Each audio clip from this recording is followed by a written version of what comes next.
India news का digital platform देख रहे हैं आप। आपके साथ मैं रचना बंसल। राहुल गांधी को पहला झटका सूरत की सेशंस कोर्ट ने दे दिया 2 साल की सजा सुनाकर मानहानि मामले में, और जो दूसरा सबसे बड़ा झटका था वो अगले ही दिन उनकी लोकसभा की सदस्यता रद्द कर दी गई।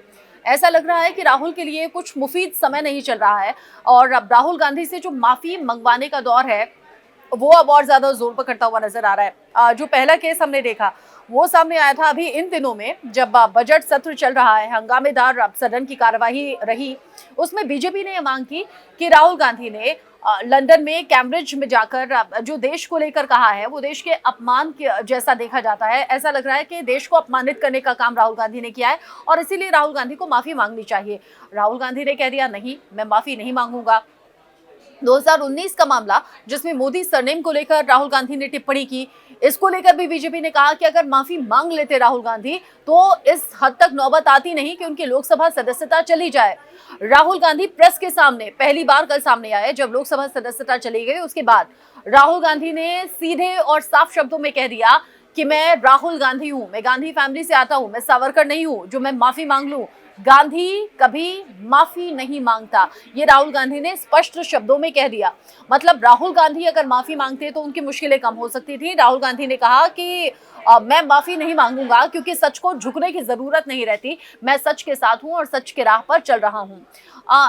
जब प्रेस वाले उनसे सवाल कर रहे थे, जब मीडिया कर्मी उनसे सवाल कर रहे थे, तो राहुल गांधी ने सभी के सवालों का जवाब दिया। लेकिन उसी प्रेस कॉन्फ्रेंस के दौरान एक पत्रकार ने उनसे सवाल कर लिया था लोकसभा सदस्यता जाने को लेकर, और साथ ही ये भी पूछ लिया कि बीजेपी ये कह रही है कि आपने ओबीसी समाज का अपमान किया है।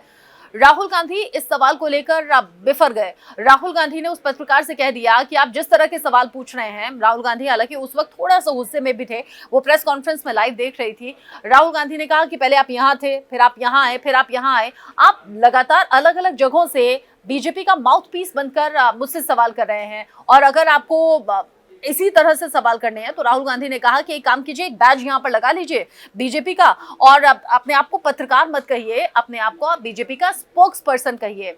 ये तस्वीर जब सामने आई थी तो मुझे लग रहा था कि राहुल गांधी को लेकर एक नया विवाद अब शुरू हो जाएगा, और ऐसा ही हुआ है। अलग अलग प्लेटफॉर्म पर जो खासतौर से बीजेपी के लीडर्स हैं वो तो सवाल कर रहे हैं, लेकिन साथ ही साथ मुंबई प्रेस क्लब की तरफ से एक नोटिस जारी किया गया है और राहुल गांधी से माफी मंगवाने की मांग की गई है। ये कहा गया है कि राहुल गांधी ने पत्रकारिता का अपमान किया है, इसीलिए राहुल गांधी को माफी मांगनी चाहिए। ये खबर मुंबई से सामने आई है। साथ ही साथ महाराष्ट्र के मुख्यमंत्री एकनाथ शिंदे ने यह भी कह दिया है, चूंकि राहुल गांधी ने कहा था ना कि मैं सावरकर नहीं, मैं गांधी हूं और गांधी कभी माफी नहीं मांगता, इसीलिए एकनाथ शिंदे ने यह भी कहा है कि राहुल गांधी अगर यहाँ आएंगे ना, लोग उन्हें यहाँ घूमने नहीं देंगे। जिस तरह से उन्होंने सावरकर का अपमान किया है, सावरकर जो कि सच्चे देशभक्त थे, उनको लेकर इस तरह की टिप्पणी कतई बर्दाश्त नहीं की जाएगी।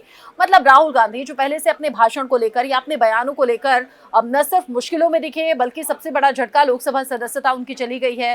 साथ ही साथ 2 साल की सजा सूरत सेशंस कोर्ट ने दे दी। हालांकि सुप्रीम कोर्ट उन्होंने रुक कर दिया है, आगे सुप्रीम कोर्ट पर भी निगाहें रहेंगी। लेकिन इन सब के बीच में खबर अब इस तरह की है कि राहुल गांधी को मुंबई प्रेस क्लब ने भी एक नोटिस जारी कर दिया है पत्रकार के अपमान के चलते, और कह रहे हैं कि राहुल गांधी माफी मांगे। राहुल गांधी साफ कर चुके हैं कि वो माफी मांगते नहीं है। इस खबर को लेकर राहुल गांधी या कांग्रेस का रिएक्शन आगे क्या रहता है वो भी आप तक पहुंचाएंगे। इस पूरी खबर को लेकर आप क्या सोच रहे हैं वो आप मुझे बताइएगा।